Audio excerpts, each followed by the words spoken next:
에드워드 툴레인의 기적적인 여행. 안녕하세요 여러분. 오늘 저는 여러분과 함께 한 편의 특별한 이야기를 나누고자 합니다. 케이트 디카밀로의 에드워드 툴레인의 기적적인 여행이라는 작품입니다. 아마 많은 분들이 이건 동화 아닌가? 라고 생각하실 텐데 맞습니다. 하지만 이 동화가 우리에게 전하는 메시지는 그 어떤 성인 소설보다도 깊고 강렬합니다. 에드워드라는 이름의 도자기 토끼 이야기로 시작해 보겠습니다. 1930년대 10살 소녀 아빌리는 할머니로부터 아름다운 도자기 토끼를 선물 받습니다. 에드워드 툴레인이라는 이름을 가진 이 토끼는 정말 특별했어요.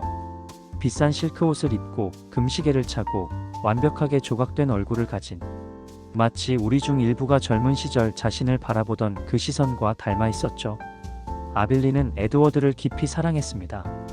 매일 그에게 이야기를 들려주고 함께 잠자리에 들고 자신의 모든 비밀을 속삭였어요. 하지만 에드워드는 어땠을까요? 그는 자기 자신만을 사랑하는 완전히 이기적인 존재였습니다. 아빌린의 사랑을 당연하게 여기며 그 어떤 감정도 되돌려주지 않았죠. 이 모습이 낯익지 않으신가요? 우리도 한때는 그랬습니다. 부모의 사랑, 연인의 사랑, 친구들의 관심을 당연하게 여기며 살았던 시절이 있었죠. 나는 사랑받을 만한 가치가 있는 사람이야 라고 생각하며 정작 누구를 진심으로 사랑해 본 적은 없었던, 그런데 운명이 에드워드를 바닷속으로 던져버립니다. 퀸 메리오에서 휴가를 즐기던 중 불행한 사고로 에드워드가 바다로 떨어진 것이죠. 297일을 바다 밑바닥에서 보낸 에드워드. 상상해보세요. 완전한 어둠 속에서 혼자서 움직일 수도 없는 채로 거의 1년을 보낸다는 것을. 이것이 바로 우리가 인생에서 맞닥뜨리는 첫 번째 큰 상실의 순간과 같습니다. 갑작스러운 실직, 사랑하는 사람과의 이별, 건강의 상실. 그 순간 우리는 깨닫죠. 아, 내가 그동안 가졌던 모든 것들이 당연한 게 아니었구나. 하지만 이야기는 여기서 끝나지 않습니다. 에드워드의 진짜 여행이 시작됩니다. 어부의 그물에 걸려 올라온 에드워드를 처음 발견한 것은 로렌스와 넬리 부부였습니다. 이미 성인이 된 자녀들이 집을 떠나고 서로만 남은 노부부였죠. 넷은 에드워드를 수잔나라는 이름으로 부르며 딸처럼 사랑했어요. 로렌스는 매일 에드워드에게 신문을 읽어주고 넬은 그를 위해 드레스를 만들어 입혔습니다. 처음에 에드워드는 당황했어요. 나는 수잔나가 아니야. 나는 에드워드야. 라고 마음속으로 소리쳤지만 아무도 들을 수 없었죠. 하지만 서서히, 아주 서서히 그는 이 부부의 따뜻함을 느끼기 시작했습니다. 이 부분에서 우리는 중요한 질문을 하게 됩니다. 내가 원하는 사랑과 내가 받는 사랑이 다를 때 나는 어떻게 해야 할까? 우리에게 이런 경험이 없을까요? 자녀들이 보여주는 사랑의 방식이 우리가 기대했던 것과 다를 때, 배우자가 표현하는 애정이 우리가 원했던 형태가 아닐 때 우리는 어떻게 반응했나요? 에드워드의 두 번째 이별이 찾아옵니다. 로렌스의 딸이 나타나 에드워드를 쓰레기통에 던져버린 것이죠. 또다시 상실의 순간입니다. 하지만 이번에는 달랐어요. 에드워드는 처음으로 슬픔을 느꼈습니다. 로렌스와 넷을 그리워했어요. 쓰레기 더미에서 발견된 에드워드는 이번에는 브라이스라는 소년을 만납니다.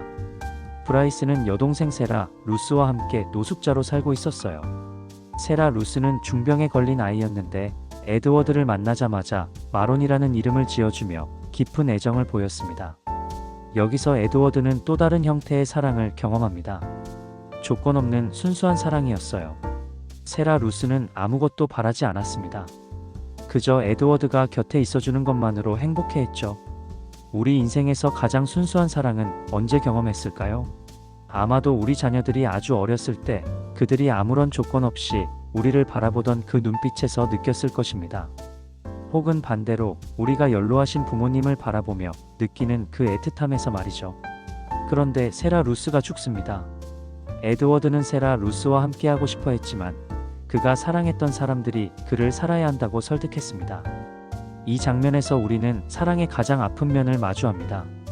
사랑하는 사람을 떠나보내야 하는 아픔, 혼자 남겨지는 아픔. 우리는 이미 이런 경험을 했을 것입니다. 부모님의 죽음, 친구들과의 이별, 때로는 자녀들의 독립으로 인한 빈 둥지 증후군. 사랑은 왜 이렇게 아플까요? 에드워드의 마지막 변화가 시작됩니다. 인형 가게 주인에게 수리를 받은 에드워드는 이제 더 이상 사랑하고 싶지 않다고 마음을 닫아버립니다.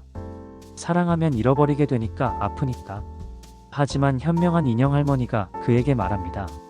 마음을 열어야 누군가가 당신을 사랑할 수 있어요. 이 말이 우리에게 던지는 메시지는 명확합니다. 상처받을까봐 마음을 닫으면 진짜 사랑도 받을 수 없다는 것이죠.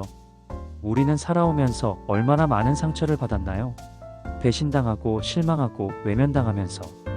그때마다 우리는 마음의 벽을 쌓았습니다. 다시는 상처받지 않겠다고 다짐하면서요. 하지만 그렇게 벽을 쌓을 때마다 우리는 진짜 사랑으로부터도 멀어졌던 것은 아닐까요? 마침내 기적이 일어납니다. 어른이 된 아빌린의 딸이 인형 가게에서 에드워드를 발견하고 데려간 것이죠. 다시 처음으로 돌아온 것처럼 보이지만 에드워드는 완전히 다른 존재가 되어 있었습니다. 이제 그는 사랑이 무엇인지 알았어요. 받는 사랑의 소중함도, 주는 사랑의 의미도, 그리고 잃어버리는 사랑의 아픔도, 모든 것을 경험했으니까요. 여러분, 이 이야기가 우리에게 던지는 질문이 있습니다. 에드워드의 여행을 따라가면서 우리는 깨닫게 됩니다.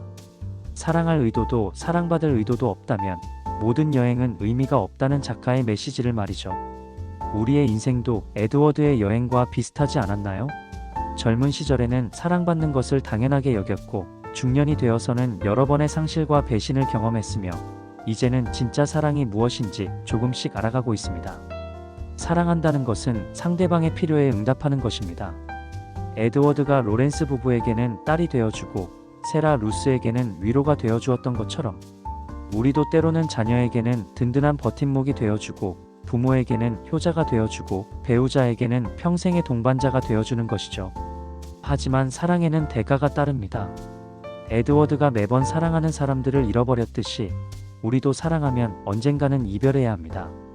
자녀들은 독립해 나가고 부모님은 연로해져 가시고 우리 자신도 언젠가는 이 세상을 떠나야 하죠. 그렇다면 에드워드처럼 우리도 마음을 닫고 살아야 할까요? 더 이상 아프지 않기 위해서 말입니다. 아니요. 작가는 이렇게 말합니다. 아픔을 감수하고서라도 사랑해야 한다고.